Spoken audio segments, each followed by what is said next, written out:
تختی نمبر 20 کا یہ قاعدہ نون ساکن اور تنوین سے متعلق ہے۔ میں قاری زاہد آن لائن قرآن ٹیچر آپ سے مخاطب ہوں۔ السلام علیکم۔ اس ویڈیو میں صفحہ نمبر 24 کی یہ 2 لائن اور صفحہ نمبر 25 کی یہ 3 لائنیں با تجوید ہجے کے ساتھ پڑھوں گا۔ سنیں، دیکھیں اور سیکھیں۔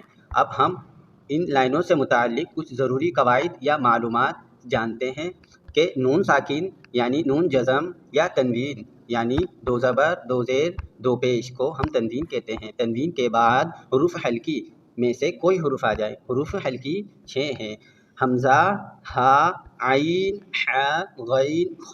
ان 6 حروفوں میں سے کوئی حرف آ جائے تو تنوین اور نون ساکن غنہ نہیں ہوتا، اور اسی طرح نون ساکن اور تنوین کے بعد حرف لام یا را آ جائے تو وہ نون ساکن اور 2 زبر 2 زیر 2 پیش بھی غنہ نہیں ہوتا۔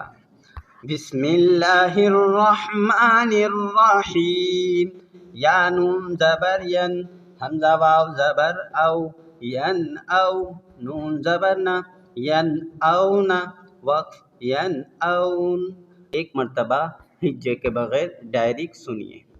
ین اون، وقف ین اون، من آمن، وقف من آمن، ینہون، وقف ینہون، من ہاجر، وقف من ہاجر، انعمت، وقف انعمت، فی عیشۃ راضیۃ، وقف فی عیشۃ راضیہ۔